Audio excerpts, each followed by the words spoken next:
Pues buenos días a todos y a todas, y agradecer las palabras que acaban de mencionarse en la presentación y también la presencia de todos y todas vosotras que, pues en fin, vais a acompañarme en este rato de reflexión, que no sé si llegaré a cubrir las expectativas que parece que aquí se han generado, y sobre todo cuando uno interviene después de un elenco de ponentes de reconocido prestigio, de gran pericia, uno pues se queda también con esa inquietud. El tema objeto de reflexión tiene que ver con cómo en un momento como es el que estamos viviendo, que no insistiré en el tema de grandes cambios y globalización y todas estas cosas, en el que una serie de factores sí son evidentes que afectan a la organización y funcionamiento de los centros escolares, parece oportuno pensar si las respuestas que damos, si las prácticas que desarrollamos en nuestros colegios, en nuestras escuelas, siguen siendo pertinentes o siguen valiendo las soluciones viejas para problemas y situaciones que son nuevos. Por lo tanto, lo que haré es enmarcar brevemente esa serie de factores, de circunstancias, de evidencias que parecen en estos momentos emergen, aparecen, son detectables en los centros escolares en los que nos movemos, y a partir de ahí lanzar algunas pistas, sugerencias, para someterlas a vuestro juicio, que tengan que ver con procesos de mejora, procesos de cambio a la hora de dar respuestas organizativas, tanto dentro del sistema escolar como dispositivo con el que un país pues organiza y desarrolla su oferta educativa, y no únicamente en ese dispositivo que sería el sistema escolar, sino en la institución educativa y eventualmente en la organización también tal vez del trabajo de aula. Por lo tanto, el tema, como se indicó, tiene que ver con aspectos organizativos y es el territorio en el que nos vamos a mover. Yo os presento lo que voy a decir con el ánimo de que sea sometido a vuestra crítica, a vuestro juicio. No pretende ser nada dogmático, y sí me gustaría que después de mi breve plática pues pudiésemos aquí intercambiar.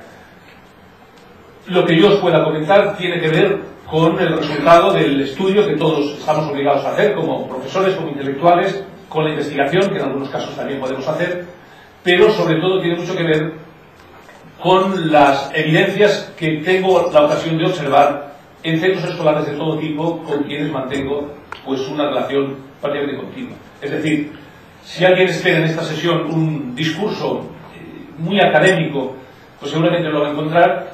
Si lo que vamos a hacer es poner a vuestra disposición, repito, aportaciones, experiencias, reflexiones, que la mayor parte de ellas son los propios centros los que nos las sugieren. Os decía que si vamos a hablar de estructura, a lo mejor convendría hablar de la noción de estructura. No creo que sea necesario. Cuando hablamos de estructura siempre nos imaginamos un conjunto de unidades que están interrelacionadas entre sí y que constituyen un todo. Sistema escolar, sistema educativo. Vamos a hablar de estructura.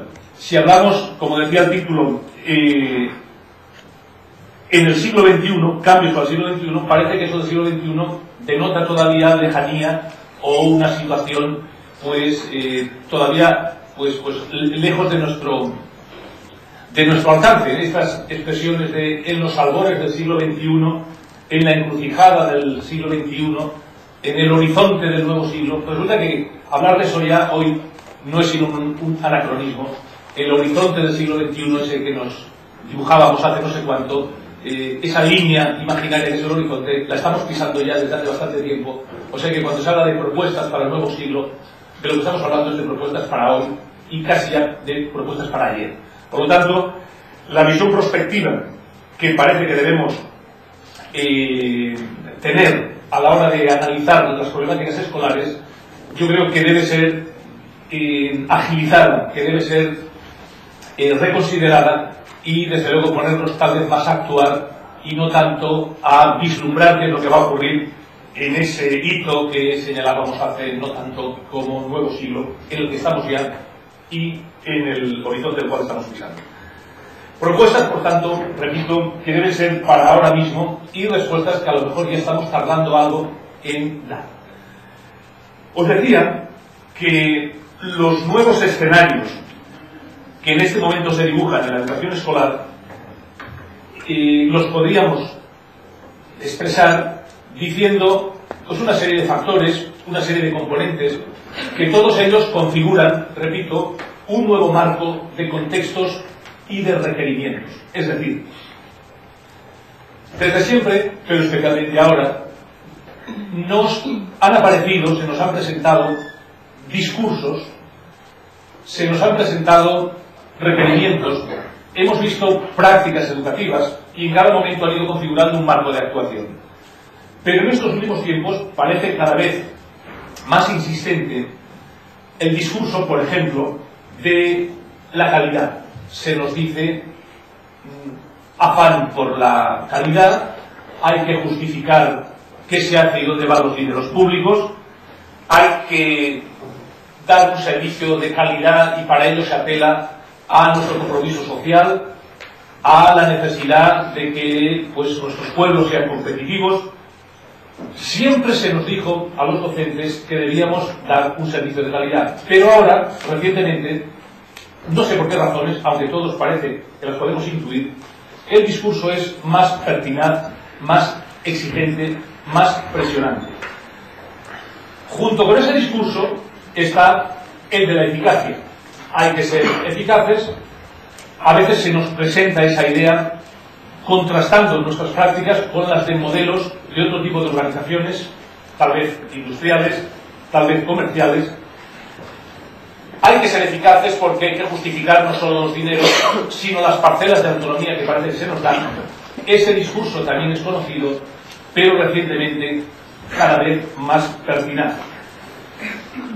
Otro discurso, que seamos competitivos desde muchos puntos de vista, pero especialmente recordándonos que hoy día la escuela se puede convertir, de hecho para algunos ya lo es, un mercado en el que hay que ofrecer un producto que sea apreciado y en el que hay que buscar que nos lo pidan. En este momento, y lo sabéis aquí en Euskadi, y lo sabemos en Cataluña, existe la gran preocupación, la gran tensión por darse a conocer, por publicitar lo que hacemos, por proyectar de nosotros una mejor imagen externa que en época de escasez de natalicios pues parece especialmente acuciante. Tan acuciante es que la semana pasada yo estaba con un grupo de directoras, digo directoras porque eran todas compañeras, del Patronato de Escuelas Municipales de Barcelona, de las guarderías, donde tienen niños que no son precisamente de primaria o de secundaria, sino que a la hora de clasificarlos los designan de esa forma, lactantes, caminantes, bien pequeñitos, en la cuna la mayor parte de ellos, y me decían las directoras que ahora que estamos en proceso de prematriculación en Cataluña, estaban llegando a sus centros directores de primaria llenos de folletos, llenos de instrucciones, prácticamente explicándoselos a la profesora que en ese momento pues estaba teniendo niños en la propia cuna. Es decir, la pasión, la presión por ir a buscar a esos estudiantes, de nuevo, es otro hecho que seguramente siempre existió, pero que ahora se da de manera más agobiante, más acuciante. Además de esos discursos por la efectividad, por la competitividad, también estamos viendo otras evidencias que también ayudan a construir ese marco de actuación que yo creo que es nuevo o diferente al que teníamos tal vez hace algunos años.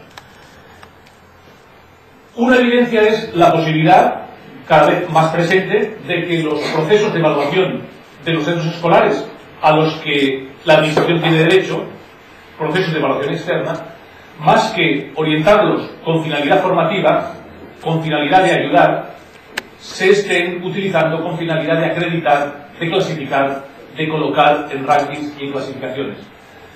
Esto ha pasado y está pasando en otros países, y es posible que eso sea también alguna intención que ronda entre las de las personas, las instituciones, la administración, con ese también desmedido afán por evaluar. Nosotros creemos que un servicio público como la educación debe ser evaluado por agencias externas, por la propia comunidad escolar, pero nos preguntamos qué se busca con ese afán por evaluar, qué finalidades hay detrás, porque si al final la finalidad va a ser clasificar y premiar a los que lo hacen bien, a lo mejor lo que estamos haciendo con esto es incrementar las brechas, las separaciones, las desigualdades. Ese panorama nuevo, además, se completa con otros factores, como son los requerimientos nuevos que nos hacen a los docentes en relación con una propuesta curricular que quiere ser innovadora. Los requerimientos que nos hacen en relación a cómo debemos conectarnos, colaborar con la propia comunidad educativa en la que estamos insertos. Cómo en estos momentos, y por ese afán de extender la educación obligatoria y de apostar por la escuela comprensiva, se han generado problemas distintos o desconocidos en la secundaria que antes no existían. Me refiero a la disciplina, a la cual mencionaré o añadiré después algún comentario. Es decir, ese fenómeno también presente, relativamente nuevo, ese fenómeno de cerrar unidades, de cerrar líneas completas de escuela, ese peligro de que la escuela se pueda llegar a quedar como un servicio solo ya para clases menesterosas, para poblaciones con un cierto grado de marginalidad. Todo eso y otras muchas cosas más creemos que está colocando a los docentes en una situación de estrés especial, en una situación de tensión especial, y que probablemente hay que empezar a buscar, a ensayar, a mejorar algún tipo de respuestas. En la convicción que os decía antes, que tal vez herramientas que teníamos antes para resolver esos, llamémosle, problemas o retos, algunas de esas herramientas también han ido desapareciendo de forma paulatina. Por ejemplo, no siempre esa herramienta de ayuda que eran las familias como agentes colaboradores, afortunadamente en algunos contextos, y aquí están las comunidades de aprendizaje, se está recuperando, pero como la pérdida de ese agente colaborador que eran las familias, que nos podían desde luego ayudar a resolver nuestros problemas, se ha convertido en una cierta desidia, en una cierta abdicación de su compromiso como padres para socializar a sus hijos, y han cedido también esa tarea al propio centro escolar. Esa herramienta, ese apoyo, ese aliado, no siempre cuando miramos hacia el lado lo tenemos visible. Si en alguna ocasión los instrumentos, las herramientas de evaluación habían servido a los profesores para controlar, para resolver, para marcar ciertas pautas, esas herramientas también se nos están yendo de las manos. Yo creo que está bien que se nos vayan. Me refiero a aquel profesor que para resolver sus problemas echaba mano a la arma de la evaluación como elemento de control, como elemento de coerción. Hoy día tampoco lo tiene, sobre todo cuando un alumno sale que, sí, los resultados de la evaluación, aunque sean negativos desde el punto de vista del rendimiento suficiente, eso no va a impedir su promoción, eso no va a impedir su permanencia en el sistema escolar. La herramienta de la evaluación como instrumento de control también en muchos casos se fue de las manos de los profesores. Lo mismo que el uso de los exámenes como herramientas de control. De tal manera que si teníamos algunas herramientas, no siempre permanecen. Por otra parte, también en este cuadro, si queréis, del cual estoy mencionando algunos plazos que complejizan nuestra tarea, podríamos apuntar también hasta qué punto perviven ciertos esquemas que eran considerados válidos para guiar la acción docente. El esquema estudio conlleva y comporta éxito escolar, y el éxito escolar nos lleva al acceso al trabajo asegurado, y ese acceso al trabajo asegurado nos da estabilidad y nos da éxito social. Esa cadena que tal vez servía para guiar algunas prácticas o para hacernos creíbles, tampoco existe ya, y difícilmente vamos a ser convincentes con nuestros estudiantes, haciéndoles que sigan nuestras propuestas, atrayéndoles por esa cadena que quedó obsoleta. Si a eso añadimos que el conocimiento avanza, ya sabemos cómo, y no vamos a insistir, que nos hace obsoletos en poco tiempo, si a eso añadimos que los profesores tal vez habíamos estado durante años acostumbrados a trabajar pertrechados en el aula, en una situación de inmunidad y de impunidad, en muchos casos peligrosa, si añadimos el fenómeno de las migraciones, supongo que aquí también, en Cataluña, especialmente preocupante desde el punto de vista de que no sabemos encontrar respuestas a este conjunto de jóvenes que vienen a nuestros salones de clase y que no encontramos en las herramientas anteriores, en las herramientas viejas, soluciones para estos problemas nuevos. Desde luego que el marco ese nos sugiere otros requerimientos de, pues, enseñar, de seleccionar. Nos piden que, pues, ayudemos a aprender y que no seleccionemos, sino que enseñemos y ayudemos a aprender a todos. De evaluar para acreditar, ya no, hay que evaluar para ayudar formativamente. De educar para la vida, para una profesión, para lo previsible, a educar para no sabemos qué vendrá mañana, educar, si queréis, para la incertidumbre. Es decir, aprender a navegar en este panorama de contextos inciertos, de requerimientos nuevos, es desde luego un aprendizaje duro para los que nos dedicamos a esta tarea. Pero con la convicción de que si no lo hacemos, tal vez el futuro que nos espera es el que tuvieron los dinosaurios, ¿verdad? Acabar desapareciendo, o como aquel del camarón que se dormía, ¿no? Que al final probablemente se nos lleve la corriente y lleguemos a estar ofreciendo un servicio que no aporta, un servicio que no responde a las expectativas, un servicio que en todo caso parece que hay que revisar. En ese sentido, se sugiere tal vez la necesidad de poner el énfasis en procesos de revisión de nuestras prácticas, eso parece obvio, de tener visión prospectiva, de analizar aquello que a veces nos parece que está suficientemente analizado. Marcaré algunas pautas, algunas pistas, algunas ideas, para a través de esa intención diagnóstica, que debería ser siempre permanente, encontrar esos mejores caminos que os mencionaba.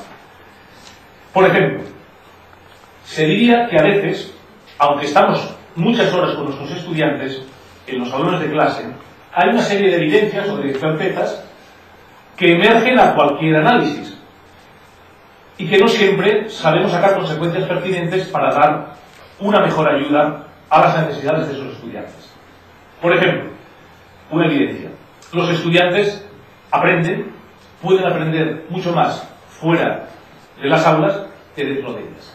Bueno, pues esta evidencia, que es de sentido común, entre otras razones, porque están más horas fuera de ellas que dentro de ellas. En ese sentido, si resulta que pueden aprender muchas más cosas fuera que dentro, a lo mejor lo que hay que hacer es, y por cierto, los alumnos van a la escuela no siempre por una motivación académica, van a la escuela pues porque les obligan, o van a la escuela porque son obedientes a sus padres, o van a la escuela porque les han dicho que ahí pues eso les ayudará para, pues eso, para ser un hombre de provecho, tener un oficio. Nadie va, o muy pocos alumnos van, estamos hablando en primaria, en secundaria, en la universidad también, por delectación intelectual o por gozar de conocimiento. No saben tampoco a qué van exactamente. Y esos estudiantes, además de eso, además de aprender mucho más, o tener muchas oportunidades de aprender más fuera de la escuela que dentro de ella, están acostumbrados a aprender por procedimientos distintos, por procedimientos bien distintos a los que la tradición académica ha estado y sigue estando atada férreamente. Bueno, pues, si eso son evidencias, podríamos obtener algún corolario. Convendrá expandir el aula mucho más de lo que lo hacemos. Convendrá entender el espacio de enseñanza y de aprendizaje mucho más allá que los 4 muros de las paredes. Seguramente tendremos que poner más el énfasis en otros espacios. Me estoy refiriendo a bibliotecas, me estoy refiriendo a visitas, me estoy refiriendo en enseñanzas medias a empresas, a lugares donde los alumnos puedan ver otro tipo de realidades que puedan complementar la que les estamos dando en el salón de clase por procedimientos convencionales. Es decir, los alumnos pueden encontrar fuera de ese marco escolar, sobre todo si nos preocupamos por saber qué hacen fuera de ese marco escolar. Como diré más adelante, si tenemos un compromiso en este momento muy claro en relación con el marco que decíamos antes, uno de ellos debe ser el que tal vez es más interesante enseñar a que los alumnos aprendan a aprender que no tanto darles las nociones. Y ellos aprenden, y saber cómo aprenden solo lo podemos comprobar si hablamos mucho más con ellos o si conocemos cómo actúan cuando estudian y no siempre lo hacen en la clase, sino tal vez en una sala de estudio, tal vez con sus compañeros, tal vez en casa de un amigo que dice vamos a estudiar. Bueno, ¿qué es lo que hacen ellos exactamente? ¿Qué procesos de aprendizaje desarrollan? ¿Qué habilidades para aprender autónomamente desarrollan? Por otra parte, esos estudiantes, otra evidencia que tenemos es que tienen muchas formas para aprender. Se puede aprender de muchas maneras. No voy a explicar aquí a un colectivo de colegas esta evidencia, pero si desde luego cada vez sabemos más cómo aprenden los alumnos, la psicología evolutiva, la psicología de la educación evoluciona, a veces no mucho, pero avanza y cada vez nos da más datos sobre cómo aprenden los alumnos. Bueno, pues si cada vez sabemos más cómo aprenden los alumnos, tal vez deberíamos hacer un esfuerzo en variar nuestros sistemas de enseñanza a las distintas formas de aprendizaje que tienen nuestros estudiantes. O sea, la organización del trabajo en el aula, la organización de los tiempos, los métodos didácticos que desarrollamos, deberíamos ver si realmente cubren esa gama de modos de aprender que sin duda tiene el conjunto de los estudiantes de nuestro salón de clase. La necesidad de variar el estímulo, la necesidad de utilizar diferentes códigos, distintos enfoques metodológicos, parece una consecuencia poco discutible. Es decir, la reiteración metódica, la reiteración en el estímulo, la falta de variedad en el uso de códigos, parece que es un conjunto de respuestas manifiestamente mejorables. Por otra parte, ese intento de dar un buen servicio a alumnos que son diferentes, en ritmos, en edades, en capacidades, sugiere también la idea de pensar más en itinerarios para que esos alumnos puedan seguir caminos distintos, en combinar equilibradamente opcionalidad, obligatoriedad. Es decir, que cada uno, dentro de unos mínimos comunes exigibles, puedan recorrer caminos propios a ritmos particulares. Así como decíamos ampliar la noción de aula, también deberíamos ampliar el inventario de artefactos que utilizamos. Seguramente parecerá pertinente, si tenemos esa diversidad y ese afán por dar respuesta a esa diversidad, entender que los artefactos didácticos, los materiales curriculares, tampoco deberían ser únicos y uniformes. Cualquier persona sentada en este salón sabe que el manejo, el trabajo en el aula, con otro tipo de materiales que no sean los convencionales, estamos hablando de dossiers, de fichas, de guías de estudio, de contratos de trabajo, además de libros convencionales, es absolutamente imprescindible.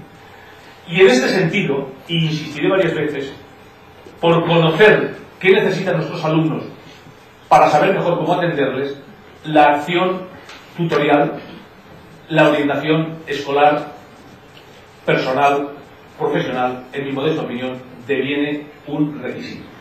Y un requisito es una condición sine qua non. Yo esto no sé si está escrito en alguna parte. Yo en los 2 últimos años estoy trabajando muy intensamente, especialmente en enseñanza secundaria. Y algo parece evidente. O hay un factor común en las soluciones que veo que toman mis colegas de enseñanza secundaria. Y es que o se apuesta fuerte por la acción tutorial, por la orientación escolar, etcétera, que he dicho antes, o esto tiene muy difícil solución. Veremos después cómo a veces hay reticencias a esos cambios, cómo a veces apostar fuerte en cartas como esta que os estoy diciendo se encuentra con el obstáculo de las normativas, de las culturas, de las reacciones a los cambios, por parte de todos, de la administración también, pero también nuestra, y a eso querría referirme más adelante. Contemplar cómo aprenden los alumnos, enseñarles a aprender, os decía que creo que en este caso y en este momento es una necesidad. Revisar también hasta qué punto sigue siendo válido ofertar un currículum que sigue siendo de una estructura fragmentada, atomizada artificialmente. El conocimiento y la realidad no se da o se proporciona de forma fragmentada o aislada, sino que nosotros lo fragmentamos por tal vez cierta comodidad didáctica o poniendo el énfasis más en la acción docente súper especializada en un área, en una materia, cuando a lo mejor ese extremo que es fragmentar el currículum en tantos pedazos podría evitarse mediante planteamientos tal vez más de área, no tanto de asignatura, más de trabajo entre varios profesores, sino esa vieja aspiración de trabajar a través de la globalización, de la interdisciplinaridad, continúa siendo un enunciado, continúa siendo un deseo al que no siempre encontramos solución. Es decir, parece pertinente revisar esa estructura curricular excesivamente, repito, atomizada, y hacerlo supone enfatizar en enfoques de trabajo profesional más colaborativo, más de planteamientos en común. Por otra parte, todavía siguen siendo visibles estructuras rígidas, uniformes, poco flexibles, tanto en el aparato del sistema escolar como dentro de los propios establecimientos escolares. Se diría, si analizásemos centros escolares, departamento de enseñanza, consejería, si tuviésemos que analizar sus estructuras orgánicas y lo hiciésemos mirando su representación gráfica, supongamos los organigramas, veríamos que difieren muy poco del dibujo que harían de sí mismas organizaciones de la época de la Revolución Industrial. Todo es rígido, todo es estable, los sistemas de jerarquía claramente marcados. Todavía creemos que ese tipo de respuestas organizativas son las pertinentes en un momento y en una sociedad donde lo que prevalece es la flexibilidad, las estructuras adaptativas, las estructuras adocráticas, el ser flexibles, el crear unidades en función de problemas concretos, el crear equipos para resolver situaciones nuevas, no es posible si estamos hipotecados por una estructura esclerotizada, rígida, invariable.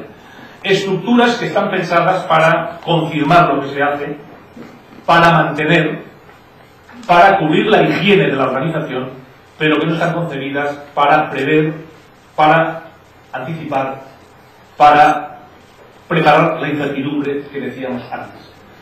Procede, por tanto, una revisión de ese tipo de estructuras, de los vínculos entre sus elementos, de las funciones que desempeñan, haciendo de todo ello una herramienta, repito, más adaptativa, más flexible a ese marco que es variable, que es fluctuante, que es perecedero.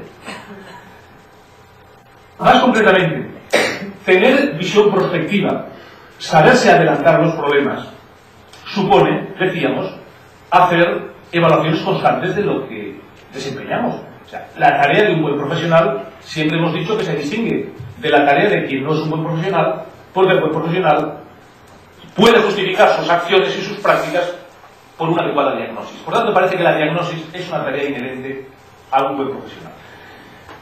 Ese análisis, que no supone siempre uso de herramientas sofisticadas, cuando se habla de la evaluación de lo que hacemos, a alguien se le puede sugerir pues que hay que hacer ahí una auditoría, o hay que aplicar instrumentos sofisticados de evaluación externa o interna. Muchas veces, esos procesos de evaluación de lo que hacemos son mucho más sencillos y mucho más certeros cuando pensamos tal vez en que una herramienta que me da muy buenas pistas de lo que se hace en un centro escolar, pues puede ser algo tan sencillo como los cuadernos, como las libretas de los alumnos.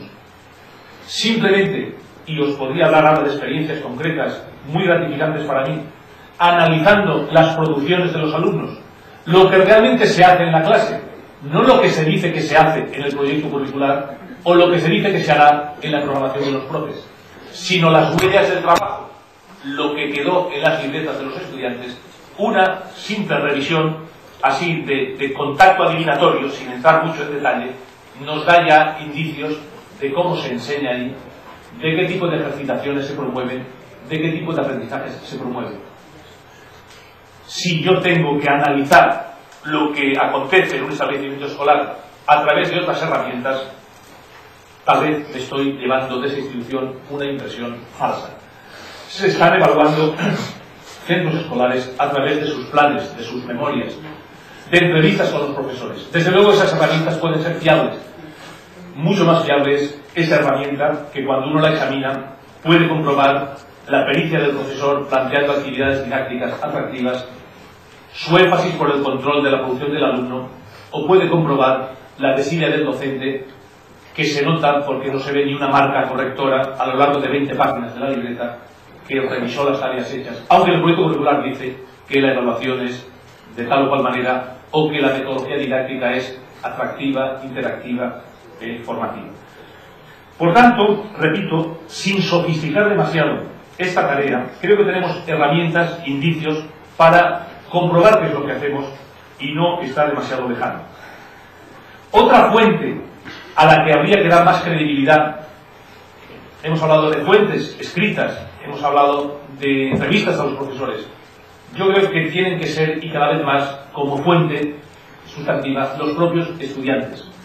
Todo el mundo opina lo que hay que hacer con ellos, todo el mundo pontificamos cómo podríamos resolver sus problemas. Ya todos preguntamos. La pregunta es, y a ellos también les preguntamos, seguro que tienen algo que decir, independientemente de la edad. ¿Cómo nos ven? ¿Cómo creen que les vemos? ¿Cómo aceptan nuestras sugerencias? De nuevo, y ya va por segunda vez, imprescindible enfatizar en procesos de conocimiento de los estudiantes. ¿Qué hacen cuando les vemos? ¿Qué hacen cuando no les vemos? La acción tutorial, la orientación escolar, personal, profesional, devienen fundamentales. ¿Cómo es, si no, que nos sorprendemos, y entro 5 minutos en un tema, de ciertas respuestas agresivas de los estudiantes, supongamos en secundaria, esos problemas que tenéis los colegas de secundaria? ¿Cómo es posible que lleguemos a descubrir por sorpresa conductas de rebeldía, conductas de absentismo, conductas caracterizadas por la agresión? Se diría que desconocemos a los estudiantes que tenemos.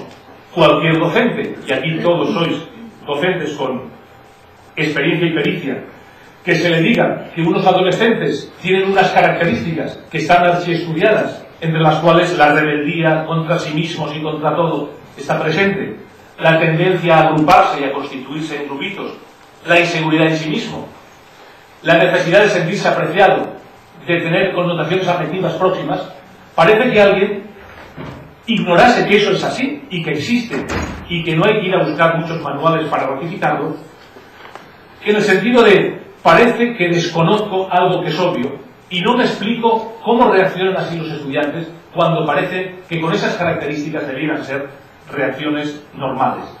La violencia escolar, por ejemplo, no aparece de forma súbita, no aparece sin síntomas. Al que le coge la violencia escolar por sorpresa, seguramente no diagnosticó, seguramente no se fijó en indicios que me iban a explicar lo que iba a venir a continuación. Desde luego, ese incumplimiento de normas sociales de los alumnos, manifestación de conductas agresivas, pequeños hurtos, presión psicológica o física a los compañeros, eso son ya hechos consumados que, si hubiésemos disminuido los riesgos y hubiésemos tal vez puesto más énfasis en prevenir, desde luego, si tenemos más recursos, de eso hablaremos, claro, después lo haríamos mejor, a lo mejor el problema de la violencia escolar no hubiera sido tan lesivo. Preocuparse porque los estudiantes tengan expectativas altas respecto a sí mismos y respecto a su futuro. Lo hacemos. Promover el trabajo en equipo entre ellos para que ayuden a colaborar, para que aprendan a colaborar, para que enriquezcan sus competencias sociales. Siempre lo hacemos. Comprometer a los alumnos y a sus padres y madres si procede en la consecución de metas, negociarlas. Lo olvidamos, lo hacemos. Poner énfasis en el rendimiento satisfactorio y no tanto en el rendimiento suficiente es algo que llevamos a cabo. Hablar directamente con los estudiantes de los problemas que tenemos en el instituto, drogas, violencia, crear espacios de debate es una práctica a la que nos estamos acostumbrando. Evitar la discriminación en el trato respecto a los estudiantes es una práctica que nos caracteriza. Asegurar que los estudiantes, disculpad que parece que esté atendiendo, estoy diciéndome a mí mismo hasta qué punto somos capaces de dar este servicio. Asegurar que los estudiantes tienen la oportunidad de ser escuchados, acogidos, que la estructura y la organización del centro permite que su voz sea oída, que favorezca la comunicación de lo que nos quieren decir, está presente. Establecer unas normas con los alumnos de manera flexible, consensuándolas con ellos, concerniéndoles en el proceso de creación de las normas y comprometiéndolas, es una práctica. Es decir, seguramente el problema es complejo, pero seguramente se podría prevenir de alguna manera y que no se manifestase de forma tan violenta. Colegas vuestros en institutos, y seguro que aquí también, yo digo los que conozco, cada vez más se están dando cuenta de que hay que hacer diagnosis, por ejemplo, en relación con el absentismo. No es lo mismo decir los alumnos faltan mucho, que faltan fundamentalmente de 11 a 12, y que curiosamente de 11 a 12 se da tal asignatura. Eso es una diagnosis más precisa, y a lo mejor puedo empezar a entender las causas de por qué faltan los estudiantes. ¿En qué asignaturas faltan y en qué asignaturas no? ¿En qué épocas del año faltan? ¿En qué épocas no? ¿En qué horas? Es decir, ser capaces de encontrar detalles más finos, pautas diagnósticas más precisas, que por lo menos me sitúen en un trampolín para lanzarme a propuestas de mejora. En este sentido también, cada vez parece más necesario, después en el debate lo comentáis y me enriquecéis a mí también, abrir las puertas del establecimiento escolar a otros profesionales. Es decir, los requerimientos que nos llueven son tan diversos, tan exigentes, tan variados, que habrá que reconocer con humildad que no tenemos capacidad para darles respuesta de forma satisfactoria. O sea, la puerta del establecimiento escolar cada vez tiene que estar más abierta a otros profesionales no docentes y acostumbrarnos, y que se acostumbren a trabajar todos juntos. Estamos hablando de servicios de apoyo, estamos hablando de educador de calle, estamos hablando de las asistentes sociales, etcétera, etcétera. Supongo que aquí, con vuestra experiencia ya arraigada de comunidades de aprendizaje, tenéis pues gran capacidad de analizar este hecho y de, en fin, seguramente coincidir conmigo, esta necesidad de quitar el impermeable a la escuela, y que podamos ser unos y otros factores que nos interrelacionamos con mucha mayor frecuencia.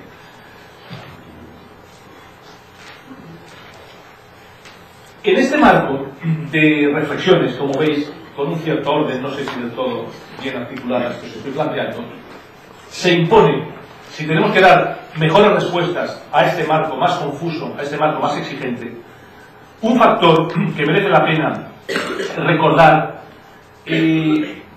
variar a lo mejor la conceptualización que tenemos de él, usarlo seguramente de una manera más progresista, es la autonomía. Es decir, frecuentemente se dice que la autonomía pues, es necesaria para una gestión escolar pues, más pertinente. Es decir, las decisiones, cuanto más cerca se tomen en los lugares donde se desarrolla la acción, pues más adecuadas serán, más eficaces serán. La autonomía se justifica porque no es bueno concentrar muchas competencias en las instancias centrales, y es bueno que pues, el territorio, la zona, la escuela tenga protagonismo. La autonomía, por otra parte, es un objetivo de la educación escolar. En el propio currículum se nos recuerda que debemos formar ciudadanas que sean personas autónomas. Y efectivamente, eso no se puede conseguir en un marco de heteronomía.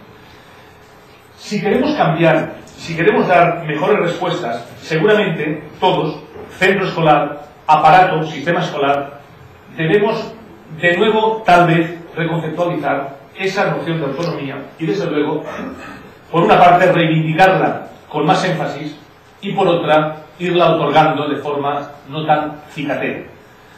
Yo creo que en este momento la autonomía, y peligrosamente, está dentro de un panorama de desconfianzas entre quien la da, quien la puede recibir, un panorama de desconfianzas y un panorama de cobardías. Y esta palabra pues tiene connotaciones así un poquito fuertes, pero la voy a matizar. No siempre se está ejercitando la pequeña autonomía de que se dispone de manera creativa, de manera valiente, de manera comprometida. Desde luego, que la autonomía sería deseable ampliarla. Pero cuando queremos decidir cómo, o cuando reflexionamos respecto a cómo hacerlo, a veces eso choca con ciertas culturas, eso choca con ciertas prácticas de las que nos cuesta mucho movernos. A manera de detalle, en Cataluña se está promoviendo en este momento una llamada Conferencia Nacional de Educación, en la cual se pretende que todo el mundo concernido en la educación pues pueda manifestar sus valoraciones respecto a cómo está el sistema escolar, a cómo pues está funcionando el profesorado en relación a su desarrollo personal y profesional, a cómo se lleva a cabo la evaluación. Es decir, hay una serie de ámbitos temáticos sobre los que todo el mundo puede opinar y hay procedimientos distintos, desde pues, vía internet, a cuestionarios, a debates, mesas redondas. Y no hace ni 2 semanas se preguntaba a la comunidad, en este caso de docentes, la pregunta siguiente, de forma muy precisa, y hablando de la autonomía. ¿Es conveniente que los centros públicos tengan autonomía para seleccionar a su equipo docente? ¿Quién tiene propuestas concretas? Parecería deseable que, en el uso de la autonomía, abogando en esa idea de que las mejores soluciones para una realidad particular serán las que proponen los sujetos de esa realidad particular, se podría esperar que en las aportaciones de las personas participantes apareciesen múltiples sugerencias diciendo, pues sí, es conveniente que los centros públicos tengan autonomía para seleccionar su equipo docente. Si no a todos, pues tal vez a una parte, que tengan autonomía controlada por un comité local, que esa selección se base en los principios de mérito, publicidad y capacidad, que no haya mangoneo. Pues muy bien, algunas de estas ideas salían, pero mayoritariamente las expresiones, las respuestas de los docentes tenían, y de algunas organizaciones sindicales, también se manifiestan los sindicatos, defendían de manera enfática mantener el concurso de traslados, cuando a todas luces parece todo lo contrario a lo que sería una buena solución.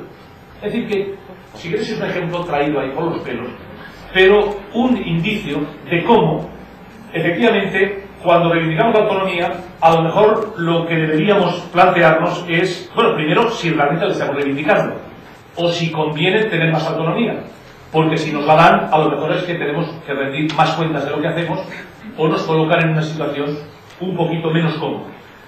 Por tanto, me parecía chocante, en todo caso habrá que indagar más, por qué esa respuesta tan unánime a mantener lo que ya se tiene, cuando es un sistema burocrático de adscripción de docentes y cuando parece que eso es pues muy grave.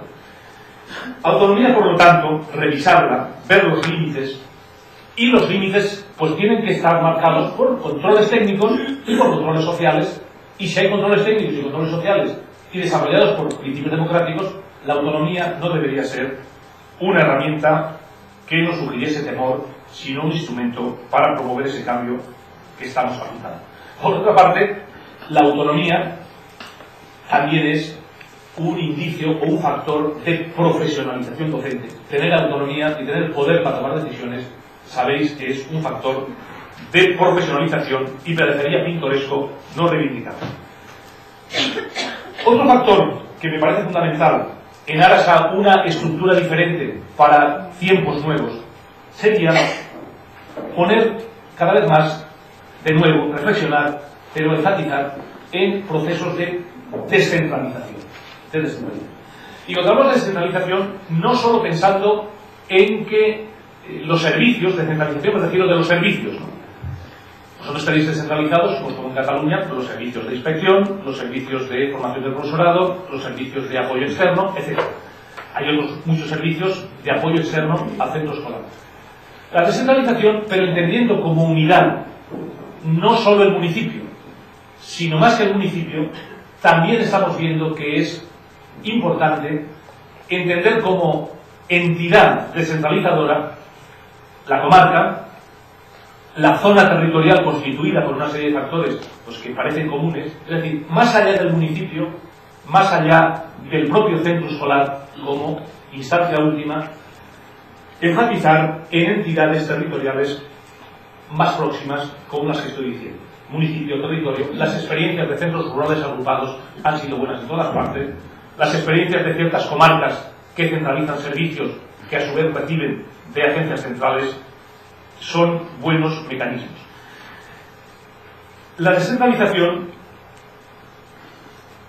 supondrá acostumbrarnos a analizar más el sistema escolar, no tanto de arriba a abajo, sino para construir un proyecto nacional de escuela, para construir todo esto que estamos intentando apuntar, parecen pertinentes visiones de abajo a arriba. Casi siempre se ha intentado construir una propuesta educativa nacional desde arriba hasta abajo.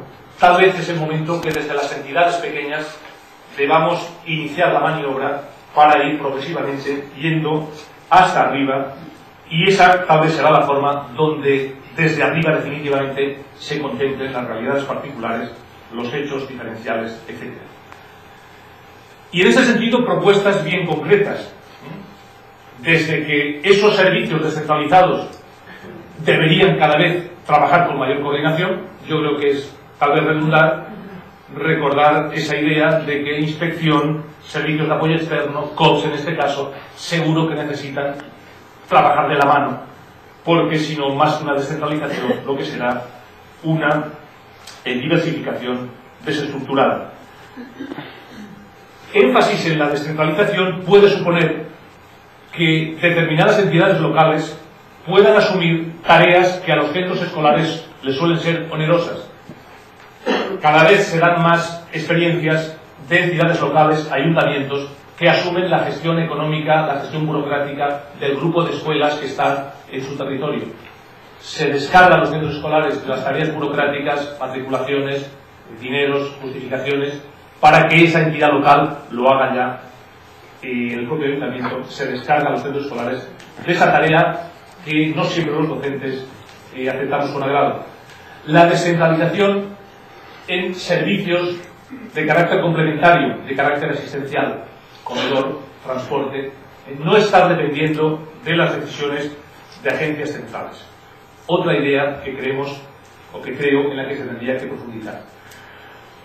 Otra más, revisar, reestructurar cómo llevamos a cabo las transiciones, el paso de una etapa a otra de nuestros estudiantes.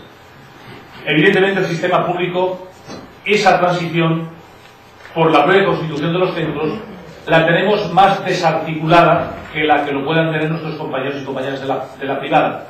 Seguramente en el mismo centro escolar se puede garantizar la escolarización desde los 2 años hasta los 18.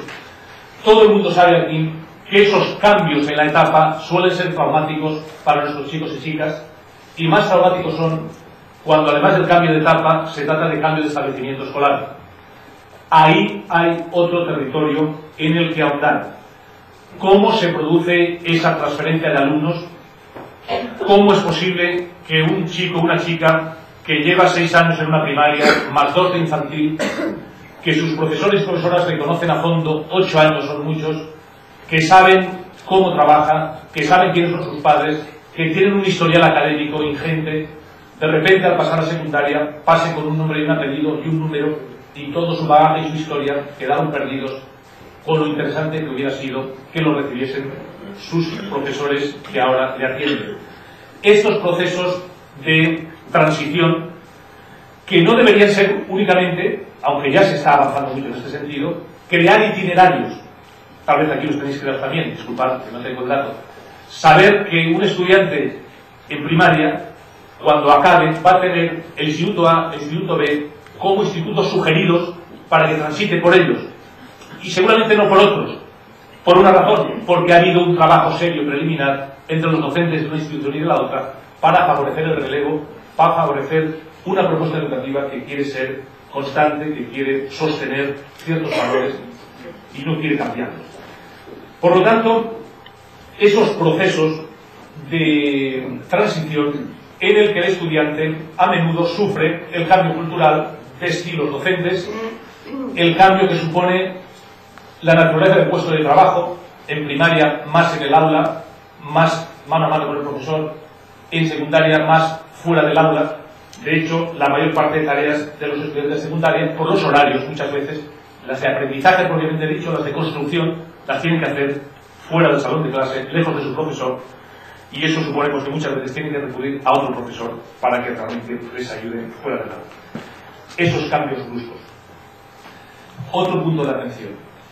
Creernos otra idea complementaria y decidirnos ya de una vez si la participación de otros agentes que no somos los docentes, me refiero a los padres y a las madres, tiene o no sentido en estos momentos, y si realmente hay que requerirles para algo más, como decía el padre el otro día, que solo me llaman cuando hay que ir a reivindicar algo, nos llaman, solo me llaman cuando hay que poner algún dinero para pues, alguna actividad extraescolar, solo me llaman para decir que mi hijo va mal.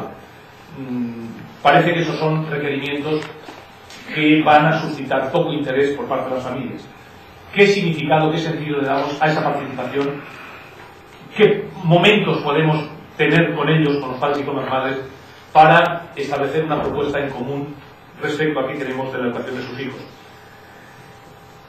Tener esa visión prospectiva que decía, que supone adelantarse a los problemas, actuar pues, de una manera reactiva, sino más proactiva, supone atreverse a cambiar lo que parece intocable. Y en este sentido no voy a dejar de aludir a temas que son de mi especial interés. Si queremos cambiar la propuesta educativa, la propuesta didáctica incluso, eso no es posible si no hay cambios organizativos. Es decir, la respuesta didáctica es la primera que un docente se plantea cuando quiere enseñar, cuando quiere ayudar a aprender. Un docente, cuando va a trabajar con sus estudiantes, se plantea qué es lo que quiere que aprendan, cómo hará para que lo aprendan y cómo comprobará que lo aprendieron. Y cuando ya sabe qué es lo que quiere que aprendan y qué les conviene, entonces dice que lo hará en este momento, con este tiempo, con este sistema de agrupamiento, con estos espacios. Diríamos, por tanto, que las decisiones organizativas, horario, etcétera, etcétera, son consecuencias de las decisiones didácticas. La realidad nos dice otra cosa, y es que las decisiones didácticas, más que ser consecuencias, las decisiones organizativas, más que ser consecuencias de las decisiones didácticas, están ya puestas de antemano antes de las decisiones didácticas y lo que hacen es condicionarlas, servir de corsé, impedirlas. El tiempo que acabo de mencionar, más que ser un recurso a nuestra disposición, porque lo deberíamos usar en función de nuestras necesidades, se acaba convirtiendo en un corsé que limita nuestras intenciones didácticas. Oiga, ¿cambiar los horarios es difícil? Seguramente lo es. Hacer que no sean rígidos, firmes, con la jornada multifragmentada. Vivo en Santa Coloma de Gramenet y unos estudiantes de ESO me decían que tienen al día 8 clases, empiezan a las 8 de la mañana. Claro, no pueden ser de muchas horas, serán, claro, de 40, de 45 minutos. Volvemos a la fragmentación del currículum. ¿Es que ese horario no se puede hacer de otra manera? Si la respuesta es hay que buscar los intereses del alumno, sus necesidades, a lo mejor hay un tipo de respuesta. Si eso se desconsidera y el horario se hace por otros criterios, tal vez más administrativistas o tal vez más pensando en las necesidades de los profesores, pues a lo mejor es que eso es intocable. Es decir, no hay cambio, no hay innovación en la que ciertos factores, ciertas creencias, ciertas prácticas que parecían intocables, no nos atrevamos a tocarlas. En ese sentido, y creo que queda claro a lo que me estoy refiriendo, no porque lo explique muy bien, sino porque es notorio, deviene imprescindible. Por lo tanto, esos cambios suelen chocar también con hábitos arraigados, suelen chocar con derechos adquiridos y se argumenta que a veces son imposibles. Flexibilidad horaria, espacios más largos para el contacto con los alumnos. Bueno, pues si eso fuese imposible, no se haría en ningún contexto ni en ningún centro. Pues eso que parece imposible en un contexto, resulta que el instituto de al lado lo están haciendo. O sea, imposible no será. Será que a lo mejor no es el momento oportuno, o no hay creatividad suficiente, o que no hay voluntad de hacerlo. Pero que probablemente avanzar en este sentido sí es algo que debería estar en nuestras manos. ¿Qué justifica eso que decíamos, ¿no? Horarios rígidos, multifragmentados, estables, que no sean, pues, motivaciones puramente administrativas. Otro sentido en el que seguramente habría que avanzar es en el de la colaboración interinstitucional. Esto ya creemos también que cada vez más evidente y venimos estudiándolo con detalle. Y me permito aquí, entre colegas, volverlo a plantear. Es decir, ante esa presión, ante esos requerimientos, ante esa exigencia del entorno, desde luego, todo lo que sean políticas de disgregación, de resolver cada uno de los problemas por su cuenta, parece que no contribuyen a la concurrencia de recursos. Cada vez más, yo creo que tampoco es muy extraño, hay que mirar hacia alrededor y ver cómo organizaciones que tienen presiones, que tienen exigencias nuevas, etcétera, o que son proactivas, tienden más a unirse y no tanto a separarse. El mensaje podría ser tanto para la escuela pública como para la privada. Aquí creo que estamos en buena parte, o si no, la inmensa totalidad, representando a la enseñanza pública. En mi modesta opinión, establecer sistemas, mecanismos de colaboración interinstitucional nos van a permitir tener más fortaleza, poder compartir más recursos, poder reivindicar con mayor contumacia y mayor insistencia. ¿Agruparse para qué? Pues a lo mejor para exigir algo que la escuela pública tiene derecho, para exigir que los procesos de matriculación de alumnos se hagan de tal forma que no discriminen una desde la otra, para exigir que a lo mejor los procesos de adquisición de los profesores pues se hagan de una forma distinta.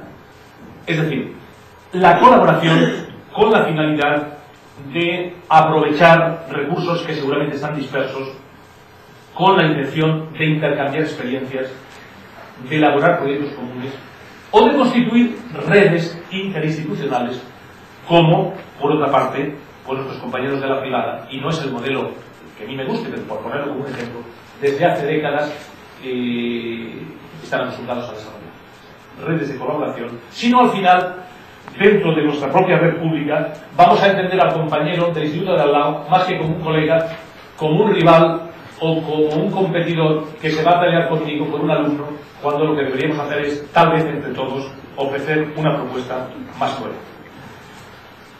Finalmente, algunas ideas que tienen que ver con la actitud ante todo esto, con la motivación necesaria para llevarlo a cabo. Alguien dirá, bueno, esta especie de lista de sugerencias que nos has dado, pues pueden ser más o menos interesantes, pero desde luego se necesitan recursos para llevarlas a cabo, es evidente, y sobre todo se necesita cierto grado de motivación por parte de todos. Motivación por el profesorado, motivación por parte de las instancias directivas. Simplemente recordar algunas cosas. Desde luego que si alguien espera entrar en esta dinámica de cambio, de mejora, de revisar las estructuras, pensando que eso se lo van a retribuir con más dinero, ya le vamos a aconsejar que ni inicie el esfuerzo, porque seguramente la motivación extrínseca por la promoción en escala salarial no va a existir. Si alguien cree que haciéndolo le van a promocionar en la escala profesional, tampoco inicie la maniobra, porque tampoco lo van a encontrar. Y alguien dirá, pues eso está mal. Yo digo, está mal. Seguro que estaríamos más motivados si nos pagaran más o si tuviésemos otros incentivos motivacionales de promoción vertical o de promoción horizontal, pero eso hoy por hoy no existe. Y se pueden hacer dos cosas. Como no existen y nos sentimos injustamente tratados, no dan ningún paso adelante.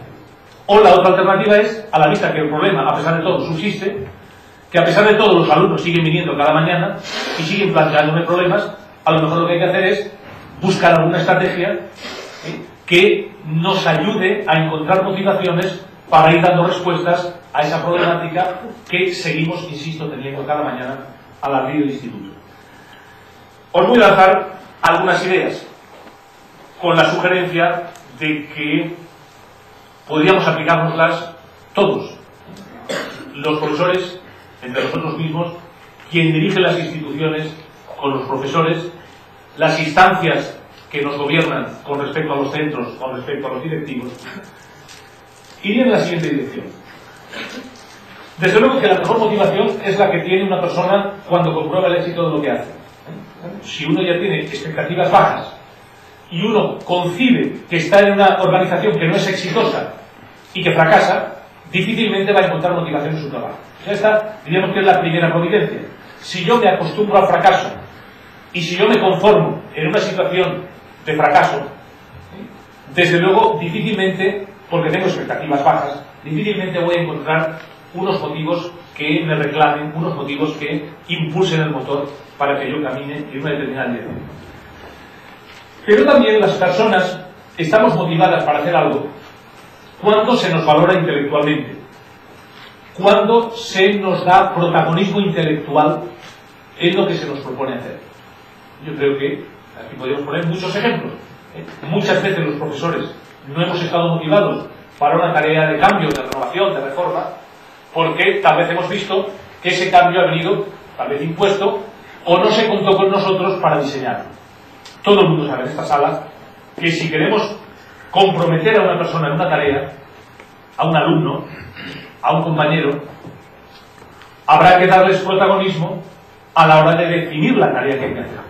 Si decidimos, imponiéndolo, qué es lo que hay que hacer y cómo hacerlo, esa persona va a sentir que no se la valora intelectualmente, que no se la llama para pensar, sino que se la llama para hacer.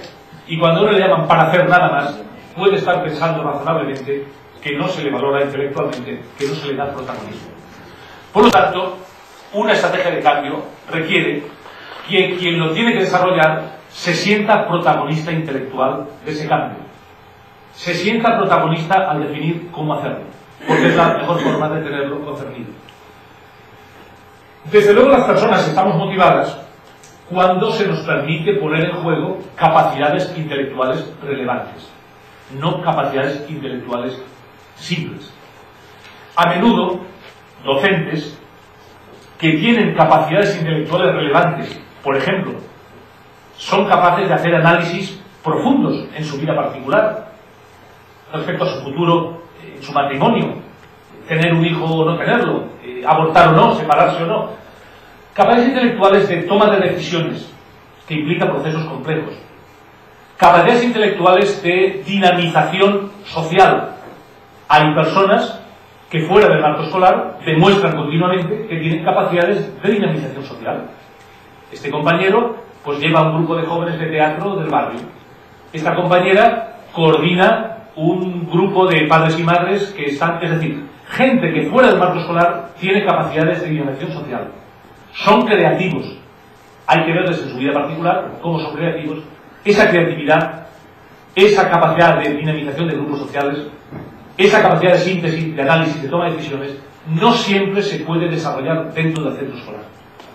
Porque a menudo se nos pide rutina, reiteración y seguramente la desmotivación aparece cuando esas capacidades no pueden ser, repito, puestas en evidencia. Las personas estamos motivadas para estos cambios cuando vemos que la tarea que se nos propone es factible. En muchas ocasiones la desmotivación viene porque se ve utópica, porque se ve lejana, porque se ve simplemente irrealizable. O sea, poner el énfasis en que lo que proponemos hacer sea creíble es fundamental para los procesos de motivación. Una propuesta es creíble, pues ya hemos dicho, cuando se la ve factible, cuando se la ve buena en sí misma, cuando se la ve que conecta directamente con necesidades y problemas sentidos por los docentes, no conecta con frases solemnes o lemas lejanos. La gente se siente concernida cuando de lo que se trata es de resolver problemáticas cotidianas. Problemáticas cotidianas que a veces pueden parecer poco sustantivas. Hace un par de semanas en un instituto estaban contentos porque por fin varios profesores que nunca iban a las reuniones habían ido a las reuniones últimamente. ¿De qué se trataba el tema? La convocatoria no era vamos a reunirnos por el bien de la humanidad, porque a lo mejor casi nadie iría a esa reunión. Las convocatorias eran vamos a ver si nos aclaramos a la hora de corregir si valoramos la ortografía o no, porque eso afecta al de lengua, al de geografía, al de sociales. Y eso tan pragmático, tan casero, en el que todo el mundo está concernido, pues seguramente es una forma que tiene más atractivo para un docente que vive en la realidad del mundo que no para otro que vive en la utopía. Por lo tanto, repito, la motivación viene cuando lo que se plantea hacer es accesible, es factible y es creíble. Y como muy bien sabéis, la credibilidad de una propuesta depende de la credibilidad de quien la propone. a veces una buena propuesta no va a ser seguida porque la instancia, la persona que la patrocina, no tiene credibilidad personal ante el grupo. Y al revés, tal vez una propuesta más compleja es seguida porque quien la ha propuesto tiene credibilidad ante ese grupo. Desde luego que esa innovación y ese cambio no va a darse si la motivación es baja, porque no nos preocupamos del refuerzo afectivo. Alguien dirá, este hombre ya está con las ñoñerías. Las personas necesitamos refuerzo afectivo. Yo por lo menos. Necesitamos que nos quieran. Y alguien dirá, para eso tengo mi familia. Me estoy refiriendo, como sabéis muy bien, al necesario golpecito en la espalda agradeciendo una tarea. Nos está refiriendo a la frase precisa en que la directora le dice al departamento de sociales, pues gracias a las ideas que tenéis esto está funcionando, o le dice a una profesora, pues gracias a que te has quedado 2 tardes conmigo esto tira para adelante. Es decir, esa connotación de refuerzo afectivo, estamos hablando de siempre, lo que vale y lo que cuesta, ¿no? A veces, casi siempre, cuesta muy poco, y suele tener un gran valor. Es a veces un poquito triste que los docentes no encontremos en nuestros propios compañeros ese tipo de refuerzo afectivo y tengamos que esperar, como única vez en la vida que nos agradecen algo, al día de la jubilación, cuando nos lo dicen por escrito con la frase de agradecimiento. Seguramente 40 años de profesión merecían algún golpecito en la espalda, pero no solo del supervisor, no solo de la inspectora, sino también de un compañero con el que trabajo día a día. Desde luego la motivación para hacer estas cosas diferentes, para acomodarnos mejor a las nuevas exigencias, no son posibles. La motivación, repito, es baja, y ya lo mencioné antes, si las expectativas son bajas. Generar expectativas altas en uno mismo y en los demás parece que viene necesario. De eso poco voy a hablar, porque en las comunidades de aprendizaje esto me parece que es un pilar fundamental y me podéis enseñar vosotros muchas cosas. Desde luego, insisto de nuevo en la idea, un grupo de docentes no está motivado, esto es como la pescadilla que se muerde la cola, si percibe que está trabajando en una institución que fracasa y que está poco prestigiada socialmente. Importa, una vez más aquí, poner el empeño por proyectar, por difundir de nosotros una buena imagen institucional. Yo creo que en la enseñanza pública durante muchos años nos hemos dedicado a trabajar bien, a ser honestos, a preocuparnos de los chicos, etcétera, pero ese afán no ha sido el mismo a la hora de sabernos explicar hacia afuera. Entonces, tan importante es hacerlo bien como saberlo explicar, porque el que no se sabe explicar hacia afuera tiene el riesgo de que los que están fuera le desconozcan, y si le desconocen pueden hacer de él juicios altamente inapropiados y a veces injustos. A veces se conoce a los centros más por leyendas o por estereotipos que por lo que realmente hacen. Y de eso tendremos la culpa todos, la sociedad, la temperatura, pero también los que estamos dentro de los centros escolares. Y alguien dirá, es que también hay que hacer eso. Pues no lo hagamos, pero seguramente en este momento deviene una exigencia. Finalmente, y lo dejamos ya, sugerir que una manera de encontrar motivación al trabajo es diseñarlo y construirlo de forma creativa por parte de uno mismo. A veces cuando se habla de eso de la motivación, y a mí ¿qué me motiva? Dice el director. Usted tiene que motivar al grupo, y a mí ¿qué me motiva? Usted, inspectora, tiene que motivar, y a mí ¿qué me motiva? ¿No? Desde luego, deberíamos encontrar mucha gente que nos motiva, que nos quiere, que nos da abrazos, que encima nos sube el sueldo, pero eso no deja de ser utópico. Yo creo que quien tiene el primer compromiso en encontrar motivación es uno mismo, siendo capaz de diseñarlo de forma no rutinaria, de forma no reiterada, de forma más creativa.